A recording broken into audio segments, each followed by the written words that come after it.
সকাল সকাল চলে আসলাম খুদের ভাত রান্না করার জন্য। এইখানে কিন্তু খুদের ভাতের জন্য সবকিছুই রেডি করে নিয়েছি। খুদের ভাতের জন্য প্রথমেই কিন্তু ভর্তার দরকার, আর এর জন্য কিন্তু ভর্তাগুলো রেডি করে নিচ্ছিলাম। আজকে কিন্তু আমরা 3 রকমের ভর্তা বানাবো। তো এখানে প্রথমে রসুনগুলোকে ভালোভাবে তেল দিয়ে ভেজে নিচ্ছিলাম। খুদের ভাত আর ভর্তা আমার কিন্তু খুবই পছন্দের একটি খাবার। হঠাৎ করে আজকে খেতে মন চাইলো, তো ভাবলাম যে রান্না করে খেয়ে নেই। খুদের ভাতের সাথে ঝাল ঝাল ভর্তা বানালে কিন্তু এটা খেতে অনেক মজা হয়। আজকে যে 3 রকমের ভর্তা বানাবো সেই 3টা হচ্ছে আলুর ভর্তা, শুটকির ভর্তা আর কালো জিরার ভর্তা। কালো জিরার ভর্তা আর আলুর ভর্তা ছাড়া তো আমাদের বাড়িতে খুদের ভাত চিন্তাই করা যায় না। এইখানে কিন্তু একে একে সবকিছুই ভেজে নিচ্ছিল, আর এই তো শেষে কালো জিরা ভেজে নিচ্ছিল, আর আমি তো এইদিকে বাটার জন্য বসে পড়েছি। আজকের ভর্তাগুলো কিন্তু আমি বানাবো, আর আমার কিন্তু পাটায় বেটে ভর্তা বানাতে অনেক ভালো লাগে। পাটায় বেটে ভর্তা বানালে সেগুলোর স্বাদই কিন্তু অন্যরকম হয়। এইখানে কিন্তু প্রথমে আমি কালো জিরার ভর্তাটা বেটে নিব, আর না হলে কিন্তু পরে বাটলে শুটকির ভর্তার গন্ধটা চলে যাবে। বাড়িতে যে কোনো সময় ভর্তা বানালে ভর্তাটা কিন্তু আমি বানিয়ে থাকি, কারণ আমার এই পাটাতে বানিয়ে ভর্তাটা অনেক ভালো লাগে। প্রথমেই কিন্তু আমি পেঁয়াজ, রসুন আর শুকনা মরিচটাকে বেটে নেব,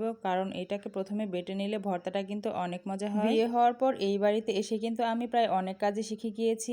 এইগুলো কাজ কিন্তু আমি কখনোই পারতাম না। আজকে তো সকালে ঘুম থেকে উঠতে উঠতে অনেক দেরি হয়ে গিয়েছে, এর জন্য অনেক তাড়াহুড়া করে ভর্তাগুলো বেটে নিচ্ছিলাম। বাড়ির সবাই মিলে তো আমাদের বাড়ির চকে চলে গিয়েছে, কারণ আমাদের বাড়িতে যে গরু পালা হয় তার জন্য খের শুকাতে দিয়েছে। চক থেকে আসার পর সবারই অনেক খিদা লেগে যাবে, এর জন্য অনেক তাড়াহুড়া করে রান্না করে নিচ্ছিলাম। ভর্তাটা বানাতে বানাতে এইদিকে তো খুদের ভাতটা বসানো হয়ে গিয়েছে। এখানে প্রথমে কাঁচামরিচ আর পেঁয়াজ দিয়ে ভালোভাবে মাখিয়ে বসিয়ে দিচ্ছিল। ভাবি এইদিকে খুদের ভাত রান্না করছিল, আর আমি এইদিকে ভর্তাটা বানিয়ে নিচ্ছিলাম। আমার কিন্তু এখন কালো জিরার ভর্তাটা বানানো হয়ে গিয়েছে। এই তো দেখতেই পারছেন, ভর্তাটা দেখে কিন্তু খুবই লোভনীয় লাগছে। এইভাবে পাটায় বেটে ভর্তা বানিয়ে খেতে কে কে পছন্দ করেন অবশ্যই কিন্তু কমেন্ট করে জানাবেন। ফ্যামিলিতে অনেক মানুষ থাকলে কিন্তু অনেক সুবিধা আছে, কারণ এক একজন এক এক রকমের খাবার খেতে চায়, এর জন্য কিন্তু প্রায় সব ধরনের খাবার খাওয়া হয়ে থাকে। এই যে যেমন আমাদের বাড়িতে খুদের ভাত রান্না করলে আমার স্বামী তো আলুর ভাতা ছাড়া চলবেই না, এর জন্য কিন্তু আলুর ভর্তাটাও বানাতে হবে। কালো জিরা ভর্তাটা বানানোর পর এখন আমি শুটকির ভর্তাটা বানিয়ে নিব। এর জন্য তো এখানে রসুন, পেঁয়াজ আর শুকনা মরিচ দিয়ে নিয়েছি। আজকের যে শুটকির ভর্তাটা বানাবো এই শুটকিটা কিন্তু আমার খালা শাশুড়ি পাঠিয়েছে। এই শুটকিটা কিন্তু সে নিজের হাতে বানিয়ে তারপর আমাদের জন্য ফ্রোজেন করে পাঠিয়ে দিয়েছে। হাতে বানানোর শুটকির কিন্তু মজাই অন্যরকম হয়ে থাকে, আর এই শুটকিগুলো কিন্তু খেতে অনেক মজা। বাড়িতে বানানো যে কোনো কিছু খাবারের কিন্তু স্বাদই অন্যরকম হয়ে থাকে। শুটকির ভর্তা এরকম ঝাল ঝাল করে বানালে আমার তো ভীষণ ভালো লাগে। এই তো এইদিকে তো আমার শুটকি ভর্তাটা প্রায় বানানো হয়ে গিয়েছে।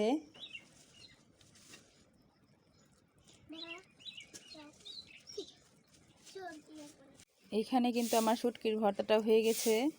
দেখতেই পাচ্ছেন শুটকির ভর্তাটা কতটা লোভনীয় হয়েছে। এটাকে দিয়ে কিন্তু অনায়াসে 1 প্লেট ভাত খাওয়া যাবে।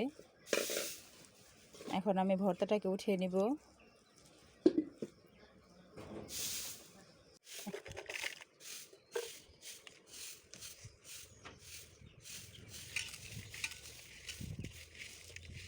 এই তো এখানে কিন্তু আমি আলুর ভর্তাটা বানানোর জন্য শুকনা মরিচ আর পেঁয়াজটাকে ভালোভাবে মাখিয়ে নিচ্ছিলাম। এখানে তো আমার সব ভর্তাগুলোই বানানো হয়ে গিয়েছে, এখন আমি আলুর ভর্তাটাকে বানিয়ে নিব। এই মরিচ ডলাটা দিয়ে কে কে ভাত খেতে পারেন অবশ্যই কিন্তু কমেন্ট করে জানাবেন। আমার তো এটা দেখে জিভে জল এসে পড়েছে। শুকনা মরিচ আর পেঁয়াজ ভালোভাবে ডলে নেওয়ার পর এখন এখানে আলুগুলোকে দিয়ে ভালোভাবে মেখে নিতে হবে। আমার তো সব ভর্তার থেকে পছন্দের ভর্তা হচ্ছে আলুর ভর্তা, আর আলুর ভর্তা হলে কিন্তু আমার আর অন্য কিছুই লাগে না। আলুটাকে মরিচ আর পেঁয়াজের সাথে ভালোভাবে মিশিয়ে মেখে নিতে হবে, আর না হলে কিন্তু ভর্তাটা একদমই ভালো লাগবে না। আমার কিন্তু ভর্তাটা ডলা হয়ে গিয়েছে, এই তো দেখতেই পারছেন ভর্তাটা দেখতে কতটা সুন্দর হয়েছে।